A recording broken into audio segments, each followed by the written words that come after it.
Beyond the rim of known space, where the stars thinned into cold rivers of darkness, the survey ship Velox Quintar drifted in silent orbit above an unremarkable blue-green planet.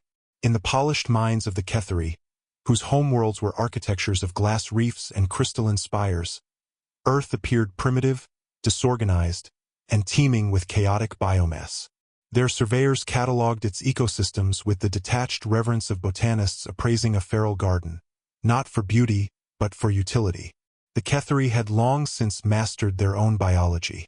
Evolution was an ancient foe, subdued and shackled by millennia of precision engineering. Their genomes were perfect symphonies, immutable, curated. To the Ketheri, mutation was not adaptation but failure. Director Ural San stood within the vessel's crystalline observation sphere, for delicate hands clasped behind his narrow back. His secondary eyes, small crystalline facets along his temples, rotated independently, adjusting to streams of holographic data scrolling in the air. The planet below swirled with atmospheric fury. Cyclones, auroras, vast oceans hammering rocky coasts. Wild, untamed. Reports flared around him in spectral glyphs. Oxygen saturation, chromosomal simplicity, climate volatility. Primitive yet promising. Ecosystems like these were fertile for genetic harvesting. Life abundant and uncontrolled offered raw material for 1,000 bioforges across the core worlds. The Ketheri operated under a quiet creed. What nature birthed, they perfected. Within the sterile lower decks, where the walls pulsed faintly with the ship's semi-organic systems, specimens were already being processed. 24 humans, seized with mechanical precision from isolated locales, jungles, tundras, deserts, lay sedated on translucent plinths. Chemical inhibitors dripped through capillary lines into their veins, suppressing higher brain function and neuromuscular activity. Director San authorized genetic indexing protocols with a flick of his command organ.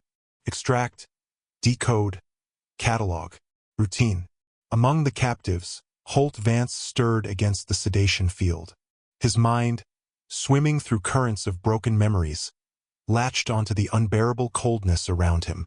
Consciousness returned not with clarity but with an animal sense of wrongness. The air reeked of sterile polymers and antiseptic gas. He felt the steady pulse of machines gripping his limbs, extracting fluids, whispering alien logic into the very marrow of his bones. Holt's body shivered involuntarily, a tremor the machines noted with clinical detachment.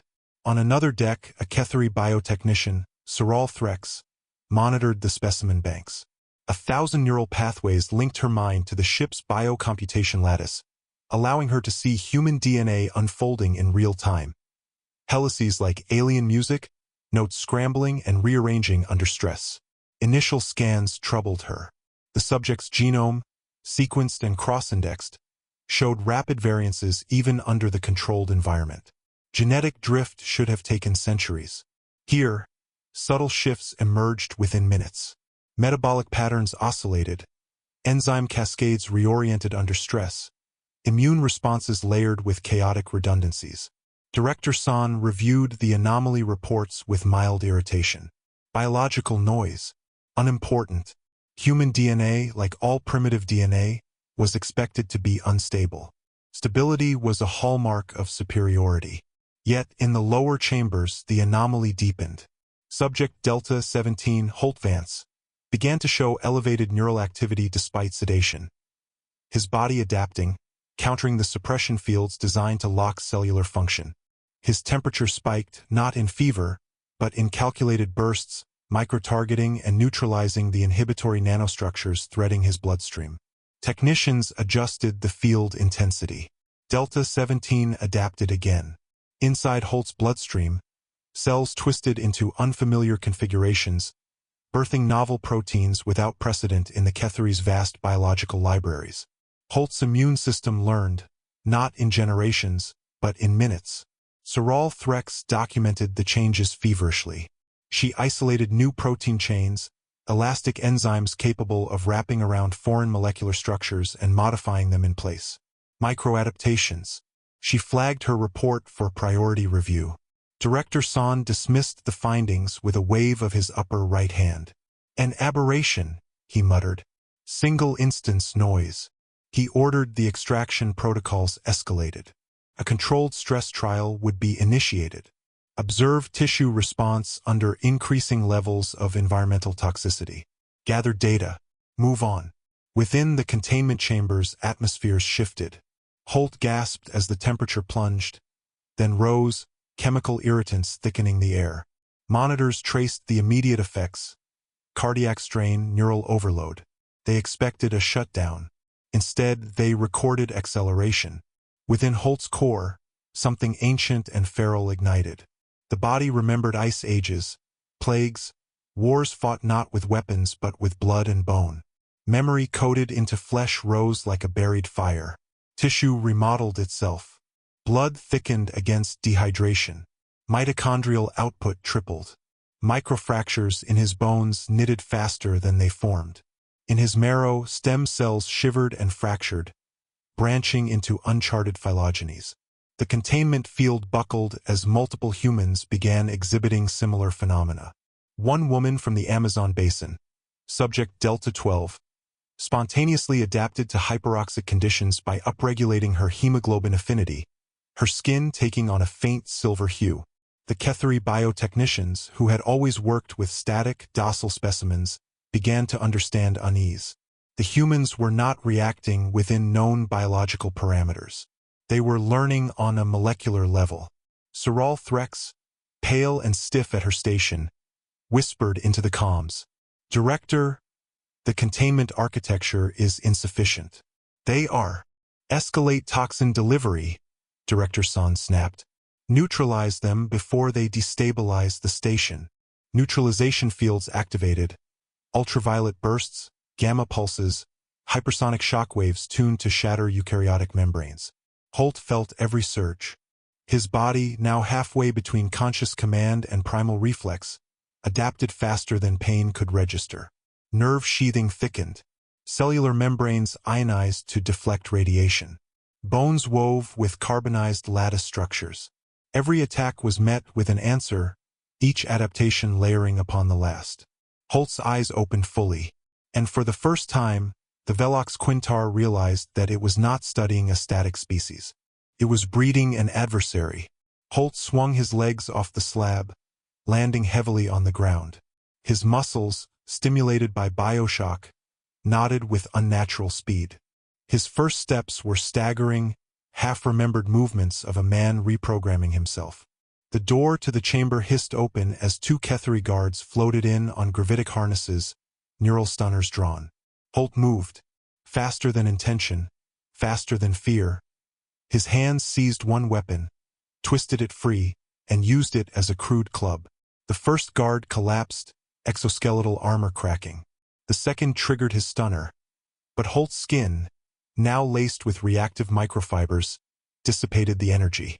Blood, blue and steaming, splattered across the sterile walls. Director Son watched in growing disbelief as Delta-17 and several other subjects overpowered their captors with brutal, frantic efficiency. The humans moved with an emergent purpose beyond genetic programming, beyond reason. A voice, raw, hoarse, crackled from the containment audio feeds. Holt Vance, looking up into the hidden cameras, breathing hard, bloody-knuckled, said two words. We learn. The feed went dark as Holt crushed the relay with a bare hand. Above the planet, aboard the Velox Quintar, the first embers of fear sparked among the Ketheri. They did not yet understand what they had found. They still believed they were the masters of biology. They would learn too, but far too late. The stars outside flickered coldly, indifferent to the storm about to be unleashed. The containment decks of the Velox Quintar bled alarm glyphs across every surface, the ship's bioluminescent veins pulsing a frantic crimson. Automatic lockdowns shrieked into action, partitions slicing the deck into quarantine cells. Yet none of it mattered. Humanity, once thought a fragile, malleable stock, had breached the old codes of biology itself. In the darkened arterial corridors, Holt Vance led the others, still dazed, still reshaping. Some stumbled, coughing blood, their bodies yet unfinished. Others moved with grim, uncanny grace. Holt's skin, where wounds had opened, wove itself shut in real time, leaving puckered ridges over the bones. Sparks rained from ruptured conduits above, casting erratic shadows across faces mutating between agony and defiance. No words passed between them, only raw necessity, the unspoken bond between survivors of a new genesis. Above them, Director Uralsan observed the breakdown from the command nexus. The chamber's walls, once gleaming with quiet authority, now writhed with emergency codes. San's breathing rasped against his inner carapace. His secondary arms twitched involuntarily, an ancient sign of fear. Beneath him, the once flawless hierarchy of Ketheri command fractured. Junior officers bickering over protocols, some too paralyzed to respond. "Deploy the strain breakers," he commanded, voice dry with disbelief. Biovats embedded in the walls cracked open.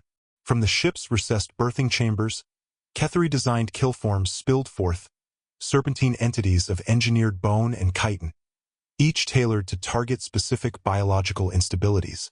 They slithered, clicked, and uncoiled through the corridors, their optical nodes glinting with cold predatory purpose. Soral Threx, still linked to the ship's core, watched the deployment with dread curdling her thoughts. The strain breakers were the Ketheri's absolute answer to deviation. Flawless, merciless. No deviation had ever survived them. Until now, the first engagement was brief. Strain breakers intercepted the escaping humans along a choke point, a junction of support beams and service conduits dripping coolant mist. Holt moved instinctively, dragging the others into cover, bodies twitching with half-formed adaptations. A breaker leapt. Holt met it mid-air. For an instant, the creature's toxin injectors pierced his skin, and in that heartbeat, Holt's immune system seized the invader's proteins, unwound their architecture, and reprogrammed his lymphatic responses. Where venom should have paralyzed, it instead triggered a secondary musculature bloom, propelling Holt upward. He tore the breaker apart, raining bioluminescent ichor across the walls. The others, Delta 12, now with shimmering metallic skin, and Delta 9, whose growing frame dwarfed his captors, fell on the kill forms with brutal efficiency. Bones snapped, exoskeletons cracked, sparks ignited leaking gas. Firestorms licked the corridor ceilings as environmental controls failed one after another. Gravity twisted unpredictably, floors buckling under sudden shifts. Within minutes, the strain breakers were reduced to twitching wreckage. The ship's command core fell into stunned silence. Director San's crystalline eyes narrowed to slits. His mind scoured centuries of doctrine, finding no precedent.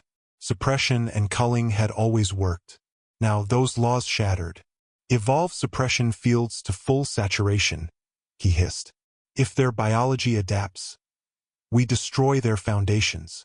Suppression pylons ignited. Fields of destabilizing resonance, designed to fracture genetic stability at the atomic level, flooded the corridors. The air shimmered, howled, and tore. Holt felt it immediately.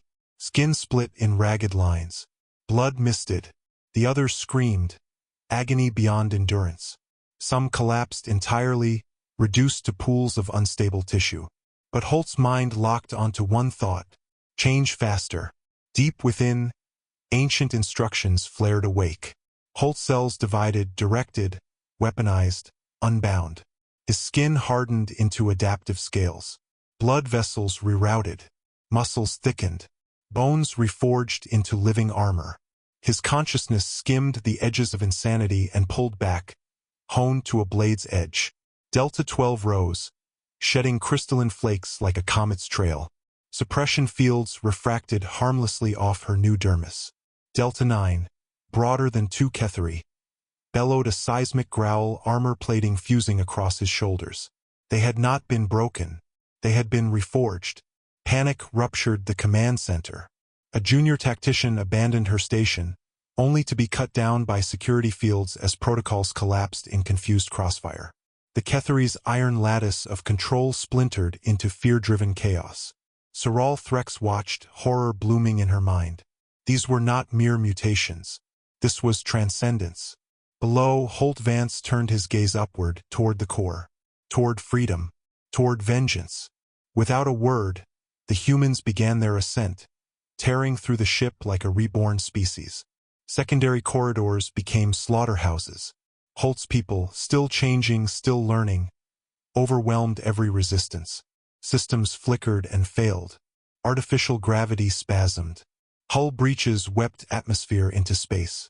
Delta 15, absorbing a hypersonic round, responded with a sonic shriek that liquefied Ketheri organs. Delta forgrew thermal shielding, shrugging off plasma discharges and ripping through pressure doors with raw strength. Another, a slender Maasai runner, adapted low-gravity tendon structures, bounding up walls and ceilings to gut stunned Ketheri custodians. Each encounter fed the swarm. Each adaptation seeded new variants. Director San, breathing shallowly, issued his final order. Scuttle the vessel. Erase this. Core overload initiated.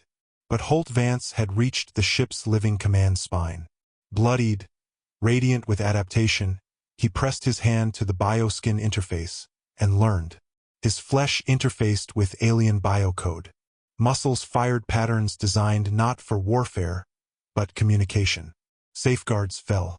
Overload cancelled. Systems rerouted. Ownership rewritten. The Velox Quintar belonged to humanity. In her last moments, Soral Threx glimpsed the transmission. Not noise, not chaos. A signal. An invitation. A warning. The age of adaptation had begun. The Velox Quintar did not limp into Falson space. It roared. 12 standard cycles after the ship's conquest, it hurtled from the shadowed edges of the rift into the contested frontier systems, trailing plumes of scavenged biowaste and the radioactive glow of self-healing hull plates. To the sensor nets of the Falsoon relay, the vessel appeared grotesquely altered, its once smooth Ketheri lines warped, tessellated with growing patches of alien flesh and shimmering carbon structures as if the ship itself were a wound scabbing over. On board, Holt Vance stood at the bridge's reconstituted heart, a throbbing biomechanical cradle fashioned from ship tissue and newly adapted human flesh. The walls pulsed with slow, heavy beats resonating with the rhythms of human hearts intertwined with the ship's living matrix. Around him, the survivors of the Velox Quintar fused their existence with their prize, the boundary between crew and vessel blurred into a single, evolving entity. Holt no longer looked entirely human. His skin bore faint sheens of adaptive plating, his muscles subtly corded with living tendrils, and his eyes, still fiercely human, glowed with the faint bioluminescence of an organism in constant, restless transformation. His movements were precise, purposeful, the authority of survival incarnate. "We breach," Holt said. His voice, carried through the ship's neural lattice, triggered cascading responses. Weapon nodes unfolded from living armor. Spinal cannons, scavenged from gutted strain breakers, took root along the dorsal ridges. Chemical forges grew like tumors beneath the hull, birthing munitions of twisted organic metal hybrids, acid-laced spores, spiked projectiles that sang through vacuum, living torpedoes hungry for entropy. Ahead lay the fortress world of Falsoon, a swollen bastion of Ketheri supremacy. It hung against the black like a bloated star, its defensive rings gleaming with suppression arrays and anti-mutation fields. Sensor sweeps revealed vast armadas of polished, sterile vessels locked in orbit, formations so precise they resembled crystalline lattices floating in the void. Inside Falsoon's command citadel, alarms flared. Ancient codes, untouched for centuries, cascaded into activation. The High Custodians, those ancient stewards of genetic purity, scrambled for protocols written long ago, never meant to be used. Transmission webs wove frantic glyphs through the void, summoning fleets, awakening planetary sterilizers, triggering quarantine spheres around nearby colonies. The custodians stared at their dying systems and realized, with a clarity like glass shattering, that their doctrine of purity had become a noose. Evolution, once their enemy, now surged unchecked before them. The core belief that had built their empire had rendered them defenseless. It would not be enough. The Velox Quintar slammed through the outer defense perimeter like a meteor of broken prophecy. Suppression mines detonated, flooding space with destabilizing resonance fields, but the ship's living armor flared in answer, knitting new tissues faster than entropy could unravel them. Hull breaches sealed themselves with pulsating, rubbery patches of hybridized flesh and alloy, emitting low growls as they adapted and strengthened. Inside, Holt's adapted crew responded like a nervous system to injury. Delta 12 unleashed blinding aurora flares from her crystalline dermis that bent enemy targeting systems into madness. Delta 9's towering form, grotesque and magnificent, grafted directly to a weapons array, manually hurling slagged mass drivers back at their creators. Other survivors birthed new forms entirely, serpentine scouts that slithered through breaches at impossible speeds, horned juggernauts whose blood hardened into explosive spines, flyers with wings of woven tendons and heat-resistant membranes. Every encounter reshaped them. Every assault refined them. The Ketheri War Council broadcast entropic kill orders, commands to shatter themselves rather than allow infection, but discipline failed. Ketheri civilians, their sterilized genes unable to improvise survival, panicked. Crowds pressed against sealed ports. Some triggered sterilization fields manually, vaporizing themselves in acts of hollow loyalty. Inside the Falsoon relay nodes, Soral Threx, one of the few surviving Ketheri scientists, watched the battle unfold with a mind teetering on the edge of comprehension. She saw Holt Vance leading from the front, his body mutating and healing with each impact, his form a terrifying fusion of man and purpose. For a brief, terrible moment, Soral understood this was not conquest. It was assimilation. Above the fortress world, the sky cracked with the dying screams of Ketheri fleets. Entire wings of battlecruisers, their crews genetically locked against change, shattered under the hammer blows of living artillery. The remains rained down on Falsoon in fiery trails, igniting atmosphere and rupturing defense grids. Within the planetary walls, panic spread faster than command hierarchies could contain. Ketheri soldiers, unable to innovate, fell by the thousands. Bioforges meant to supply reinforcements became choked with invasive human spores, their sterile algorithms hopeless against living chaos. Delta 15, her vocal cords rewired by successive mutations, unleashed sonic barrages that collapsed bunkers from within. Delta 4, a living furnace, exhaled streams of plasma hot breath, carving burning swathes through barricades and fortified installations. In the tunnels beneath Falsoon's command citadel, adapted humans hunted in eerie silence. Wall-climbing variants dismantled turrets with tendon-wrapped fingers. Phoretic sprinters released waves of nanoseed spores, infecting data cores and biowebs with cascading failure. Every adaptation fed the search. Every setback wove a stronger retaliation. Inside the citadel, the High Custodians activated the final failsafe, an ancient pathogen code engineered in mythic times to destroy unstable genetic anomalies. The bioplague bloomed invisibly, flooding air, water, bloodstreams. But Holt Vance, linked to the Velox Kintar's neural lattice, felt the pathogen's signature as it awakened. He smiled. Within his blood, ancient mechanisms twisted into motion. His cells unfolded into fractalized sensors, interpreting the death code in real time. Instructions once written for oblivion were inverted, converted into nourishment. Holt and his adapted kin consumed the pathogen, integrating its structure into their own evolutionary libraries. In the breach, an adapted woman, once a child of Earth's high plains, paused amid battle. She lifted her mutated hand, tracing the memory of mountain winds against her new, chitina skin. Somewhere deep inside, a name whispered, unbroken by time or transformation. Earth. The final weapon of Falsoon became humanity's feast. In the final hours, the fortress world's lights guttered out. No more signals screamed into the void. No more codes of purity were spoken. Only silence reigned, broken by the slow, rhythmic pulse of living systems taking root. The adapted gathered at the citadel's ruined core. Towers cracked and twisted under the colonization of spore blooms, reshaping into sinewy arches and breathing walls. Falsoon's sterile avenues rippled and shifted, growing luminous veins and branching capillaries. When Holt Vance raised his arm to the torn sky, the adapted answered in 1,000 voices, a resonance of survival, hunger, and destiny. Falsoon burned. And across the galaxy, in the cold citadels of the ancient powers, fear took root, deep, cold, and unyielding. Humanity had not simply survived. It had become inevitable. The fall of Falsoon echoed through the core polities like a thunderclap in a tomb. Worlds that had not seen war in 1,000 generations turned their satellites outward, searching the void for a terror they could not comprehend. Embassies collapsed into martial law. Genetic sanctuaries, once thought inviolable, sealed their gates and flooded their spires with null fields. Ancient species that had long since transcended physical conflict began to draft old, forgotten doctrines of war, carving defense lines across systems that had known only peace. None of it would save them. In the ruins of the Core Assembly's central conclave, a station known as Tmail's Crown, the last true gathering of the ancient species took place. The station itself floated above a white dwarf star, a relic of solemn, immutable grandeur.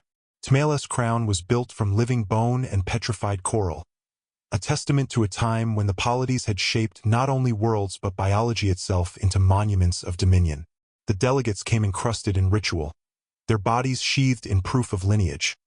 Crystalline plumage, mirrored scales, synthesized pheromones encoded with ancestral memory. Each arrival was marked by the chanting of gene histories and the binding of treaty bloods, old rites that felt increasingly hollow in the face of extinction. At the center of the broken hall, a throne of hollow bone, the hollow crown, stood as a symbol of rule over ordered life. It had not been sat upon in 8 millennia, a relic of times when dominance had meant stewardship, not stagnation. Now it watched in silence as its makers trembled. The Ketheri's emissary, a scarred remnant named Vaykrul, spoke first, his voice splintering through the smoky chamber. His carapace was cracked in several places, not from battle but from stress fractures, a body built for unchanging conditions straining against a crumbling reality. The contagion must be contained. Earth must be burned, root and branch. Across the chamber, the Saren, a species of lattice-minded beings, their forms refracting thought into fractal symphonies, rippled in shifting color, broadcasting dissent. They have transcended containment. They are no longer human. They are evolution weaponized. The Urhath, vast, gas-breathing leviathans who wore pressure suits even in the open air, rumbled agreement. The core assumption of order is dead. The Alindra, creatures of living crystal, hummed dissonantly, some shattering under the psychic pressure of panic, their light fracturing into cascading shards. Old enemies forgot their grievances in the face of a new, living tide. Species that had once feasted upon each other's extinction now stood shoulder to shoulder in desperation. Above them, Holos played the ruin of Falsoon. Ships torn apart, fortresses consumed by growing forests of flesh and steel, skies blackened with adaptive spores. The images looped endlessly, a reminder that the horror was not theory, it was memory. Vaykrul slammed a four-clawed hand onto the podium. If the core does not act, there will be no core left. But the core was already crumbling. Throughout the polities, silent epidemics bloomed. Colonists disappeared into forests that had once been planned gardens. Bioforges corrupted by spore infiltrations, birth strange, hybrid life that did not heed command codes. Adaptive microflora spread along trade routes, invisible and invincible, hitching rides on cargo spores, contaminating sterile archives, burrowing into the genetic seams of every pure world. Entire worlds fell silent without warning. Sensor arrays returned impossible images. Cities reknit into breathing labyrinths, oceans blooming with phosphorescent predatory flora, satellites sprouting living antennae to broadcast new genetic harmonies. In a desperate plea, the Sark, a species of oxygen-shunning entities from the ammonia belts, broadcast surrender directly to humanity, offering themselves as vassals if only they could be spared assimilation. Their signals vanished into the black without reply. Humanity had sewn itself into the fabric of the galaxy. Within Tmele's crown, arguments degenerated into threats, then into violence. Delegates shed the polished skins of diplomacy and showed their teeth. Too late, too desperate. The first blow was struck by a Sarvathi envoy, a being of photonic resonance, shattering a Ketheri diplomat with a beam of compressed entropy. Retaliations erupted in a spectrum of violence. Kinetic detonations, psychic flares, viral mimetic strikes that hollowed minds before bodies. Tmele's crown itself began to decay. The living bone of its walls shrieked as stress fractures radiated outward. Petrified coral spires wept rivulets of blood-red ichor, ancient biological foundations surrendering to entropy. The hollow crown sat untouched, its vacant promise mocking the dissolution of its makers. Meanwhile, far beyond the bickering ruins, aboard the evolving hulk of the Velox Quintar, Holt Vance watched the disintegration unfold. The bridge of the Velox Quintar had grown again, its architecture now a living cathedral of bone and sinew, darkly luminous with internal stars bred in organic vats. The walls resonated with low, pulsing rhythms, a heartbeat not of one body, but of a species becoming. They crumble faster than we can reach them, said Delta 12, now more spectre than woman. Her voice layered in harmonics born of atmospheres no longer known to Earth. Her skin shimmered in fractal patterns, an evolutionary blueprint still writing itself in real time. Holt nodded, his gaze distant. Through the ship's living eyes, he saw the fractures racing outward. Fear turned allies into strangers. Stagnation turned strength into dust. We do not conquer, Holt said, voice low and resonant. We adapt. In the birthing holds, new generations stirred, hybrids already designed for the next wars, the next environments, the next steps beyond anything the core had imagined. Creatures of Earth's bloodline, but with lungs tuned for ammonia skies, eyes that could see quantum fractures, skins that could drink radiation as sustenance. Delta 9 knelt before a newly sprouted map of core space, his massive form quivering with anticipation. Where next, Prime Holt?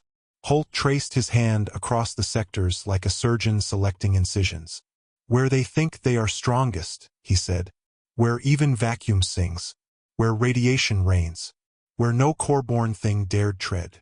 From Falsoon's ruins, tendrils of humanity reached outward, breathing, growing, learning. They did not move as armies but as contagions, currents of survival, vectors of transformation.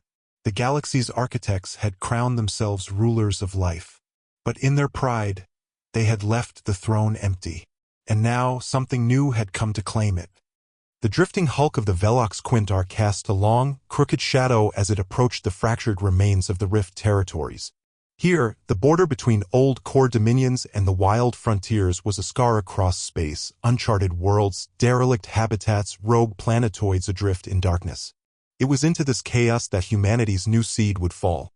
From orbit, Holt Vance watched the transformation unfold. Below, the remains of abandoned colonies, once glittering trade nexuses, now churned with unnatural growth. Bioengineered spires of flesh and crystal coiled upward, splitting the ground like titanic vines. Former cities, their skeletal frames groaning under the weight of blooming hybrid flora, bent into shapes both grotesque and beautiful, towering spirals of bone-veined vines, hollowed towers reknit into nurseries for weaponized spores. Entire districts were covered in pulsating root networks, forming mats of bioluminescent tissues that fed on decaying infrastructure and the lingering memories of civilization. Bridges of cartilage stretched across broken ravines, carrying tendrils rich with sensor organs, eyes that turned to the stars. This was not terraforming. This was conversion. Delta 12 stood beside Holt, her once human face unreadable beneath the iridescent layering of adaptive chitin. Her voice resonated low and rich through the neural lattice. We are ahead of schedule. The first flowering cycles are complete. She paused a moment, her gaze lingering on the living planet below. I remember Earth, she said almost inaudibly. The rivers there did not sing. Through the Velox Quintar's living mind, Holt felt the pulse of the new ecosystems below, living, fighting, growing. Adaptive canopies captured not just light but radiation, converting cosmic storms into bursts of accelerated mutation. Rivers became circulatory systems for nutrient-rich plasmids. Native life, where it survived, was not displaced but absorbed, rewritten into the greater web. Down there, Holt thought, 1,000 forms of human existence were already blooming, some still recognizable, others so distant that only the will to survive tied them back to Earth. For a moment, a memory flickered in Holt's mind, the scent of pine forests after rain, the feel of unfiltered sunlight on his skin. It passed, a ripple against the tide of what had become necessary. Clusters of adapted humans moved within the jungles, some towering and plated, others sleek and spectral, their bodies tuned to specific environmental threats. Each breath they took seeded spores into the atmosphere, each movement left behind traceries of genetic potential waiting to blossom. A signal pulsed through the ship's biocortex. The forward scouts had returned. Delta 9 loomed in the chamber, bearing the marks of battle, his heavy frame scored by acidic impacts and spore burns. Behind him, other adapted survivors dragged trophies, segments of armored carapaces, harvested organs, shattered relics of core technology. Resistance minimal, Delta 9 rumbled. Scattered Ketheri remnants. Rogue bioforges still operating autonomously. Holt considered the trophies silently. The Ketheri, relics of a frozen order, could do little against a force that thrived on instability. Their defenses, static and calculated, were meat and marrow to human adaptation. Integrate the samples, Holt commanded. Let them teach us what they can. In the biovaults, the remnants would be broken down, recombined, rebirthed. Every captured gene, every scrap of weaponized tissue would find its way into the great tapestry of the new humanity. Below, in the jungles of living flesh, new blooms erupted, flowers of bone-threaded silk, exhaling spores engineered to twist gravity itself, trees whose roots hunted in slow motion beneath the soil, seeking metals and heat, creatures, vast and ponderous, whose bodies were living ecosystems, entire worlds in motion. Some bore memories within their flesh, echoes of language, mathematics, music, encoded into the very structures of their DNA. One moon unfolded like a flower, revealing a labyrinthine interior alive with whispering winds and photosynthetic tides. This was the garden of humanity's becoming. Beyond the rift worlds, humanity's reach spread faster than any fleet. Bioforms carried themselves across dust-choked asteroids and barren moons. Sporeships, vessels grown from the adapted hull of the Velox Quintar, drifted silently, seeding atmospheres, converting them into greenhouses of volatile life. Temporal distortion fields bloomed across minor worlds, accelerating growth until decades passed within days. Holt moved through the ship's growing architecture, his steps echoing against living walls that shivered at his passing. He entered the Genesis Vault, a vast sphere pulsing with embryonic potential. Here, the future brooded, swarms designed for radiation belts, seeds for ammonia seas, shells for zero-pressure abysses. Delta 12 followed, silent until they stood before the largest cocoon, a structure so massive it seemed to bend gravity inward. This, she said with something almost like reverence, is the crown seed. The crown seed, the culmination of adaptation, pulsed with dreams of futures beyond flesh. It would not merely colonize worlds. It would become them. It was not an object. It was destiny given shape. Holt placed his hand against the pulsing surface. It was warm, and beneath the surface, something vast stirred, dreaming of stars, of silences beyond death, of life reborn in countless, shifting forms. The adapted would not merely survive the galaxy. They would remake it. And the first petals of that remaking had already unfurled. Beyond the orbit of the rift worlds, core remnants scrambled to understand the infection. Teams of pure-blood scientists, protected in sterile orbital vaults, launched desperate probes toward the transformed worlds.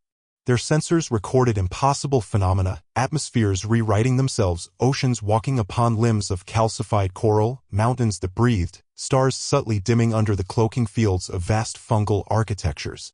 Gravity wells bent unnaturally as biomass wove unseen threads between worlds, binding them in living umbilicals. Messages returned, corrupted by blooming code. Dataglyphs twisted into fractal trees. Sensor arrays infected with neural mimicry began broadcasting in pulses of human heartbeats. From the wreckage of a shattered observatory, a final message crackled into the core's heart. The flowers are blooming. And we are already too late. In desperation, some core factions attempted scorched space campaigns, bombarding entire systems with radiation storms and relativistic killshots. But even in the vacuum of annihilation, spores survived, hibernating as lithoseeds embedded in cometary ice and asteroid cores. Death only fed them. Back aboard the Velox Quintar, Holt Vance stood before the living map of expanding influence, a web of crimson, gold, and black spreading through frontier space, flowing through the wounded arteries of the core itself. He did not smile. There was no triumph here, only inevitability. Prepare the next seedings, Holt said. Delta 9 bowed low, his plated limbs gleaming. In the shadow of the crown seed, hundreds of new sporeships unfurled their wings of living fiber, their veins pulsing with future wars. As Holt watched, the galaxy's great void answered back, not with resistance, but with silence. The harvest had begun. The void beyond the rift territories howled with silent collapse. Worlds once vibrant under the stewardship of the core polities faded into strange, luminous decay. Not through war, but through assimilation. At the threshold of the old core heartlands, the shard citadel stood defiant. Forged in the earliest days of the polities, the citadel was a world engine. A fortress moon carved from diamond strata and reinforced with gravitic lances that could shear asteroids apart. It had been built not merely to resist assault, but to embody the unbreakable will of the ancient architects. Around its circumference spun weapon platforms and suppression arrays, each capable of sterilizing a biosphere in seconds. Its command cortex spanned kilometers, a network of lattice intelligences woven from the quantum signatures of 100 extinct stars. It was here, at this bulwark of sterile power, that the last unified core defense would be made. Holt Vance stood aboard the command sphere of the Velox Quintar, now a living cathedral of hybrid flesh and starlight.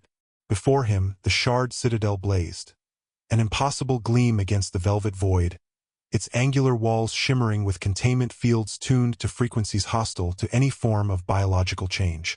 For a fleeting moment, Holt remembered. Not long ago, by galactic reckoning, humanity had gazed upward at the citadel and seen a pinnacle, a testament to will forged into permanence, a dream of reaching beyond weakness. Yet the dream had ossified into a cage. They have concentrated their strength, Delta 12 observed, her voice vibrating through the neural lattice, her form shimmering with new layers of adaptive chitin and luminescent dermal blooms. Then we concentrate our will, Holt answered. Below them, spore fleets, grown from the adapted hulls of once human vessels, arrayed themselves in rippling formations.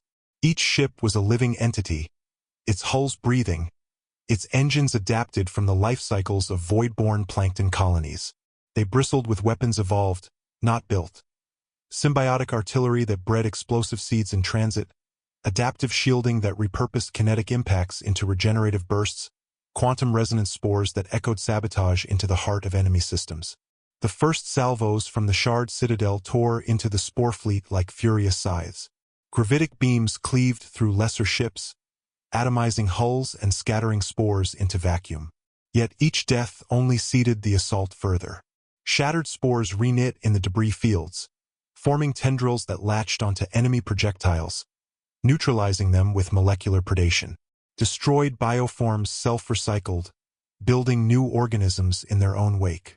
Some even evolved during collapse, split-second adaptations spawning entirely new attack forms amid the wreckage.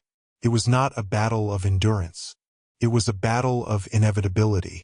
The Citadel responded with escalation. Antimatter barrages swept entire arcs of the fleet into searing voids. Planetary disruptor waves buckled spacetime itself. Fields of null entropy unfurled.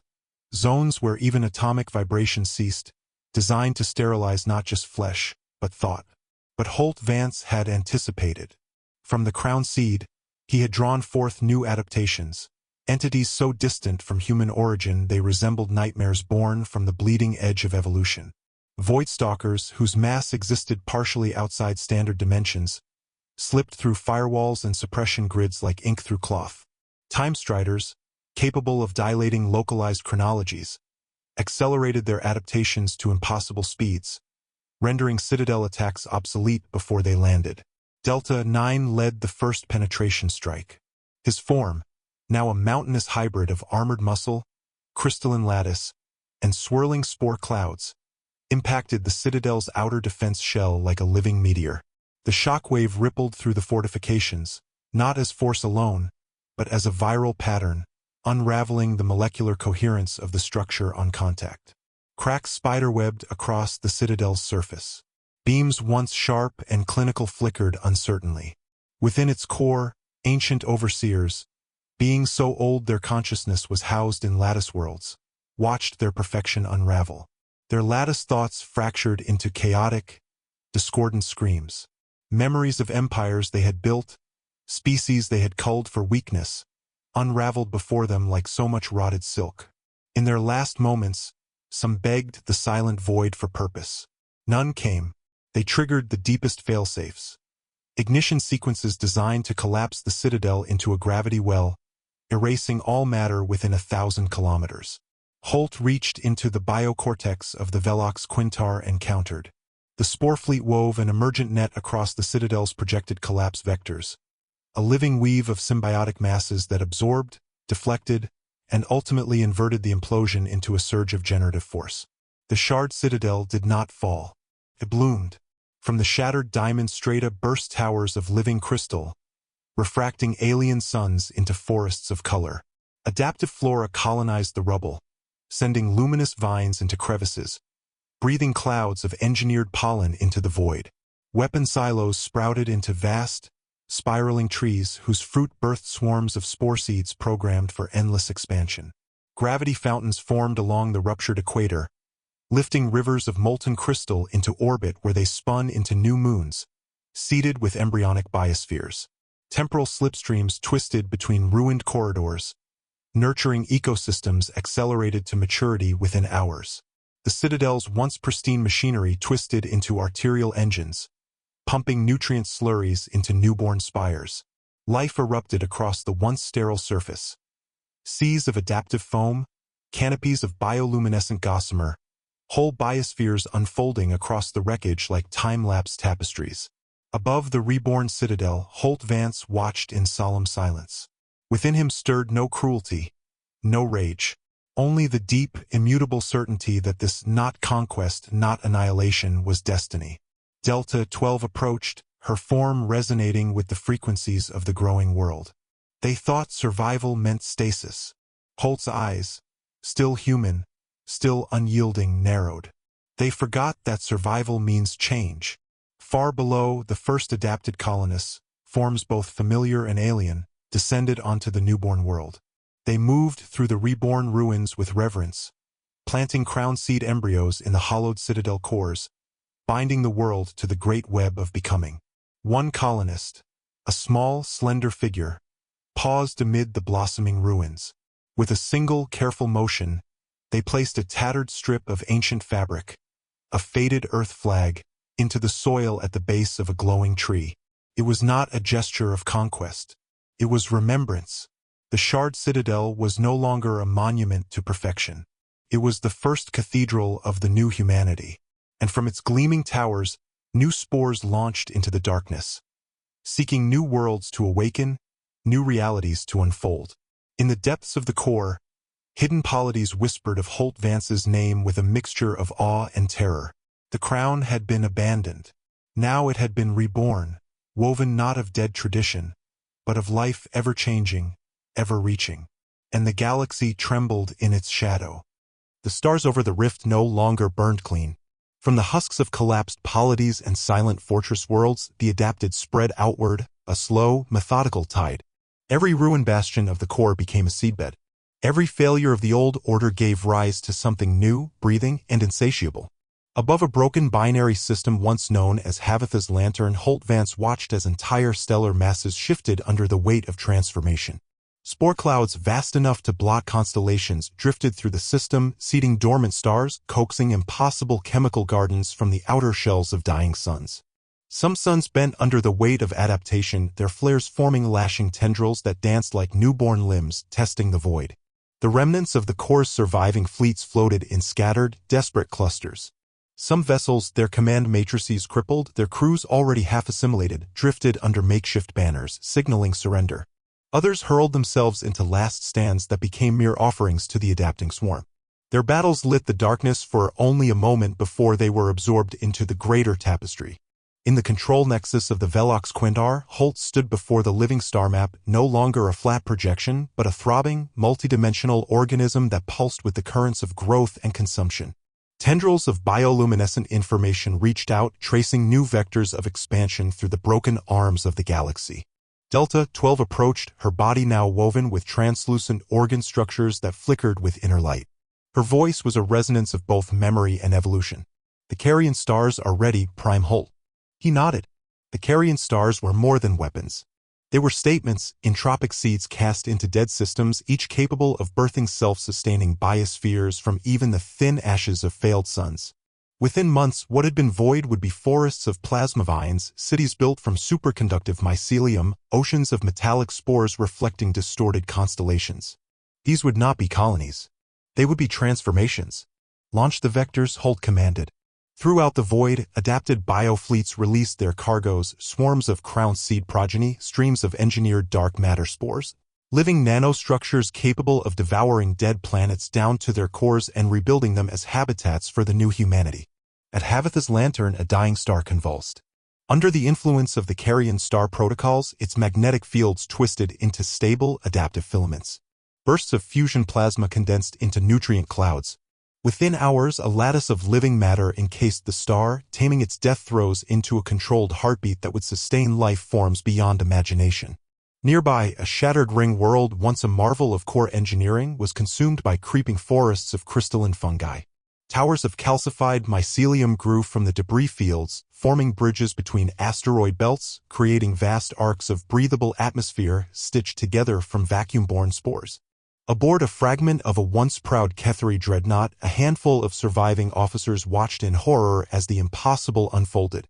Their sterile doctrines, their centuries of encoded dominion, crumbled before a force that had no center, no singular purpose but to become. The dead worlds, they are feeding it, one whispered, clawed hands trembling. Another, younger, simply dropped their sidearm and fell to their knees, offering silent prayer to gods that no longer answered. Holt Vance, watching through the Velox Kintar's integrated senses, felt a flicker, not of pity but of awe. Once humanity had gazed at dying stars and whispered prayers for salvation. Now they breathed life into death itself. He reached outward, into the drifting minds of captured core relics, into the ancient transmissions still echoing through ruined systems, and rewrote them. No longer calls for help. Now invitations. A promise, adapt, or be left behind in the ash. Some answered. Across the broken frontier, core loyalists, scientists, refugees, warriors abandoned their oaths, opening themselves to the spore gifts. They shed their sterile forms and were reborn into new, shifting architectures of flesh, crystal, and thought. Not all adapted cleanly. Some became sprawling things, ecosystems unto themselves, minds distributed across fields of growing tissue. Others transcended singular identity entirely, merging into communal bionetworks that thought and dreamed in chorus. On the surface of one of the newborn carrion stars, the first adapted settlers began their work. They moved across the molten plains with grace, seeding structures that could breathe plasma and drink radiation, preparing for futures that even Holt could not fully envision. Great rivers of liquid metal flowed across the newly woven landscapes, channeled into growth engines that pulsed in time with the star's restructured heart. Above them, the skies shimmered with adaptive aurorae, not mere magnetic storms but living veils of chemical thought, shaping local weather patterns and altering atmospheric chemistry in real time. Some settlements grew rapidly, their architecture folding and refolding like living origami, towers that sang chemical songs to the stars, marketplaces that floated on currents of magnetized plasma, gardens where radiation-fed flowers whispered forgotten earth melodies. Beneath the surface, within the heart of one newborn star, something stranger stirred, a vast, embryonic consciousness woven from gravitational waves and plasma currents. The carrion stars were not merely cradles for life. They were becoming alive themselves. This was no longer conquest. It was becoming. Holt moved through the Velox Kintar's core chambers, where crowned seed architects, hybrids of human memory and biological computation, crafted new designs. Here, future civilizations gestated. Templates for life adapted to black hole event horizons, hive minds woven from superconductive nerve trees, societies that would thrive in dark matter seas. Delta 12 walked with him, her steps fluid, almost weightless. The carrion stars are merely the beginning, she said, voice heavy with the gravity of destiny. Holt nodded. His mind already stretched beyond the present, charting pathways toward the great spiral where the core's most ancient strongholds still huddled against the inevitable.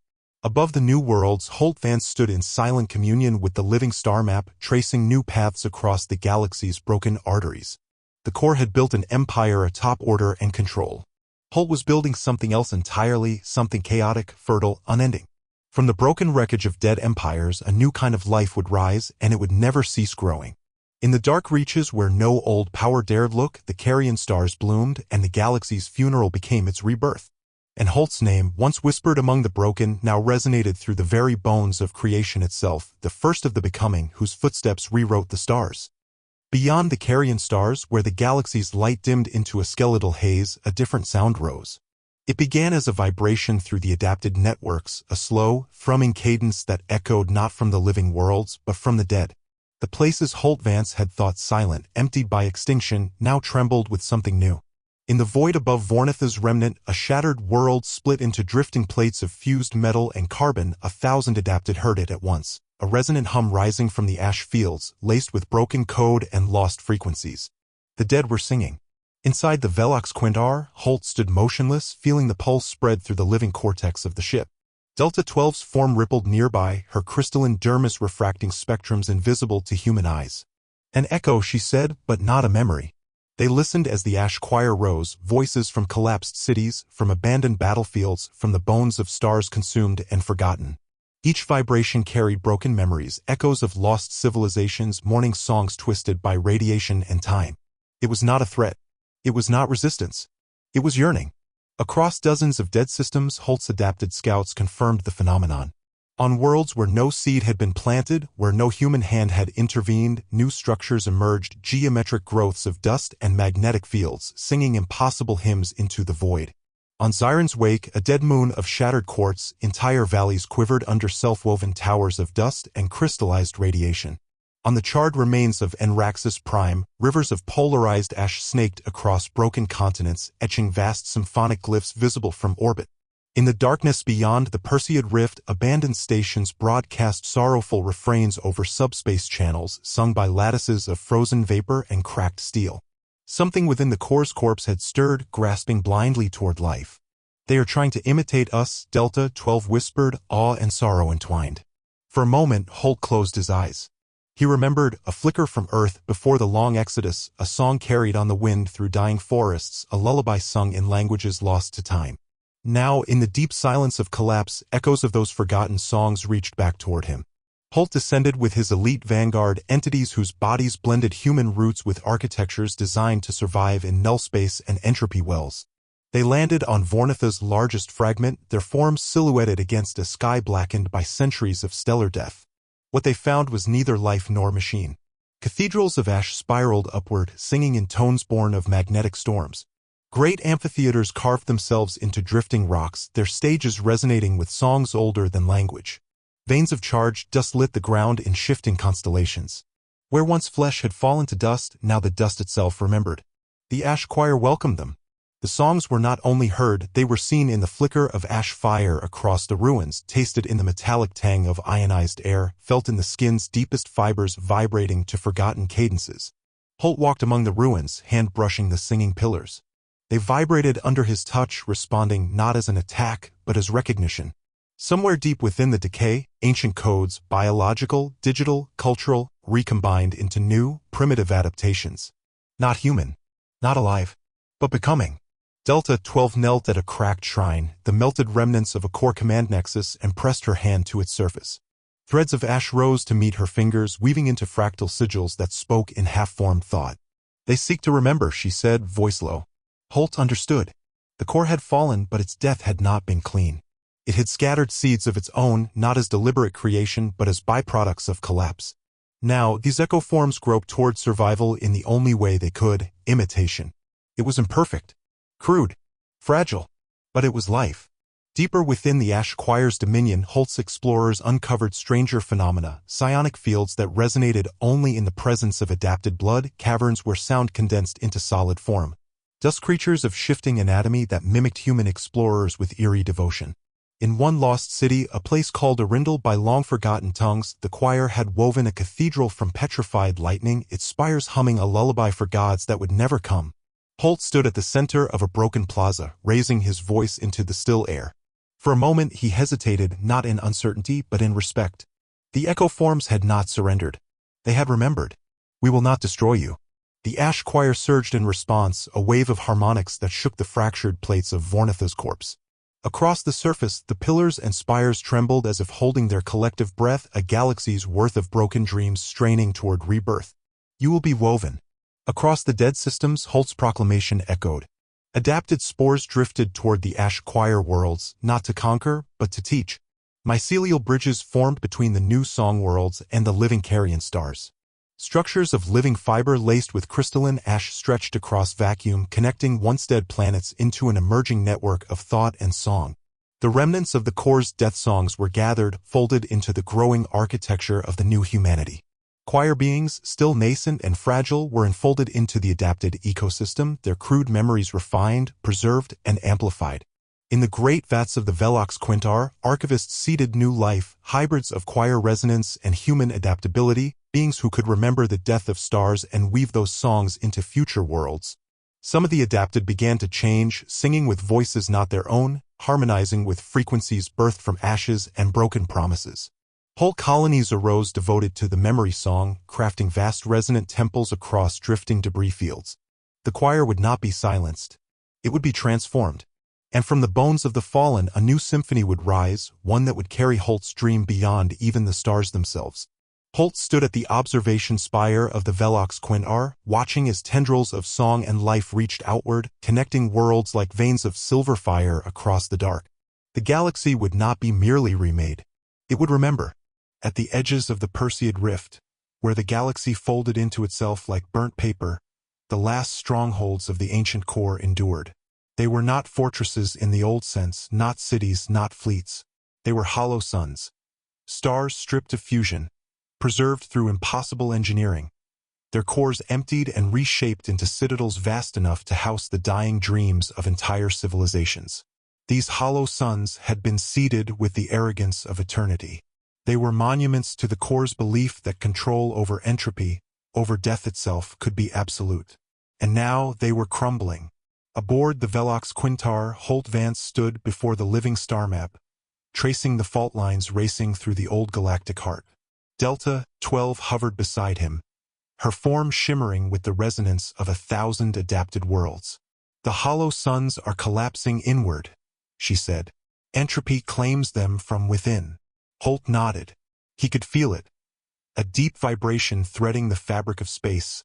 A dirge sung in frequencies only the broken could hear. For a moment, unbidden, he felt a flicker of sorrow. For the species never born, the songs never sung, the futures calcified into nothingness. The core's last refuge had become its tomb. Around each hollow sun, desperate remnants clung to existence. Fleets of fragmented species, collapsing into tribal enclaves, worshipping the dead suns as gods that might yet wake. Some fought back. At Varian's fall, an adapted spear fleet met resistance, not from weapons, but from desperate cults who hurled themselves into the spore clouds, trying to feed the hollow sun's empty heart with their own biomass.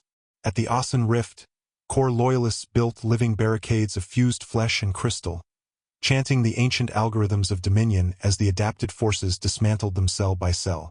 Each hollow sun became a battlefield and a grave. Holt did not weep for them. They had chosen stasis over survival, chosen memory over becoming. Now they would be remade. The skies around the hollow suns bloomed with ruin and rebirth.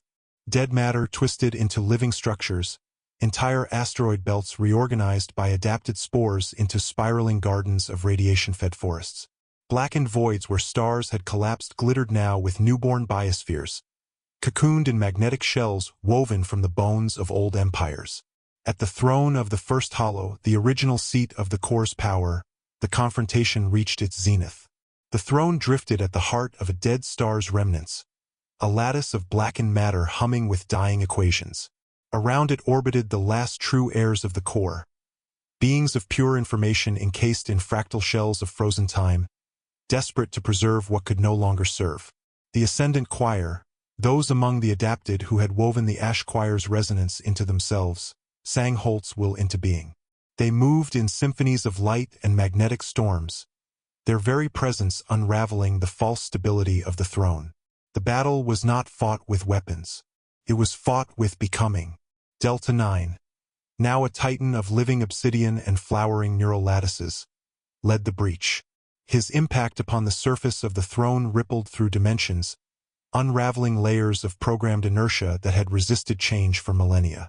The adapted sang new harmonies into the fabric of the hollow sun, corrupting its ancient stasis codes, rewriting its architecture in flowing waves of symbiotic thought.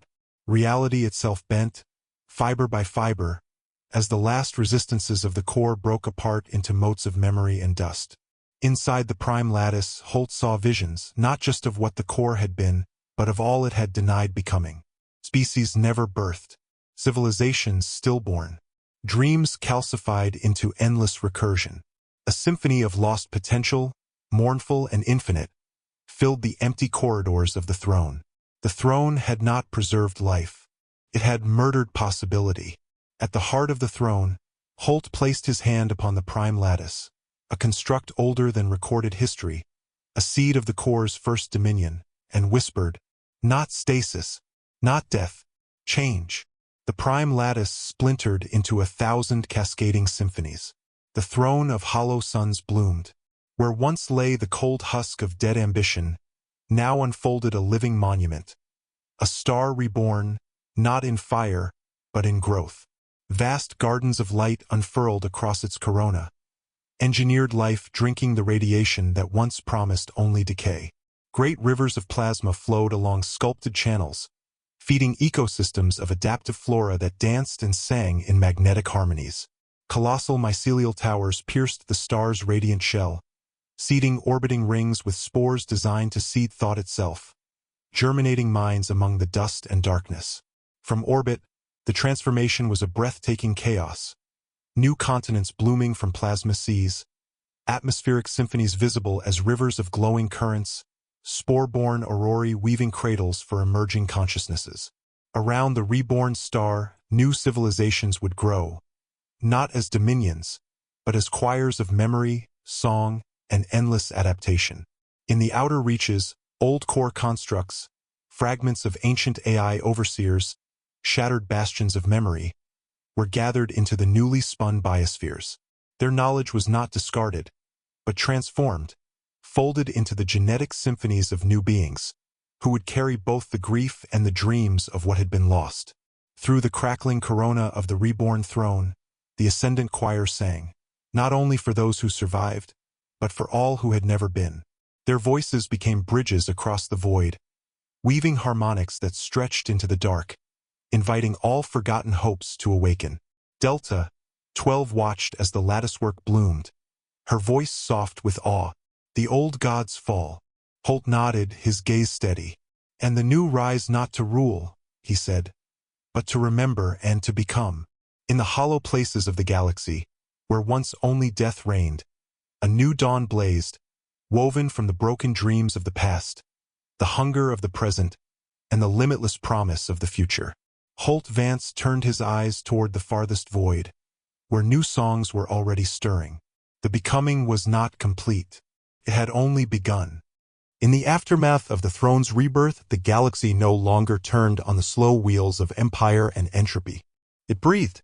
From the seeded carrion stars to the resonant worlds of the ash choir, from the plasma gardens blooming in hollowed suns to the living spires twisting through asteroid fields, the new humanity's web expanded, an organism too vast for any one mind to chart, too alive for any one will to command. Aboard the Velox Quintar, Holt Vance stood in silence within the central spire's observation core. Around him, the star map, once a tool of dominion, had become a living tapestry, a writhing fresco of memory, song, and blooming futures. Delta 12 approached, her adapted form radiant with complex new symbioses. Veins of bioluminescent thought pulsed beneath her translucent skin, and delicate spore flowers bloomed along her arms. The outer markers have begun singing, she said. Even the black depths of the rift are responding. And the ash choir? Holt asked, his voice a low resonance carried through the spire. Woven fully into the lattice, she answered. Their songs shape new colonies beyond our reach. Holt gazed outward. The galaxy was no longer merely conquered. It was becoming. Beyond the Perseid rift, in the broken debris of the ancient war fronts, seeds of thought and life awakened. Great void-sail organisms stretched between stars, ferrying adapted spores into regions where light itself faltered. Hollow black holes, once sterile abysses, bloomed with structures feeding on quantum foam, their surfaces studded with hybrid colonies built from thought, dust, and dream. On the remnant worlds of the core, vast memorial gardens rose, forests of crystalline memory wood that sang the names of species lost, planets consumed, and hopes reborn. Every adapted settlement carried echoes of Earth's forgotten past, recombinations of songs, languages, and dreams no longer human but forever human-born. On Gaeum's hollow and abandoned core world, the adapted had crafted a labyrinth of living stone and singing coral. Each corridor vibrated with the harmonic memories of fallen civilizations, a great cathedral of grief and triumph grown into the bones of the planet itself.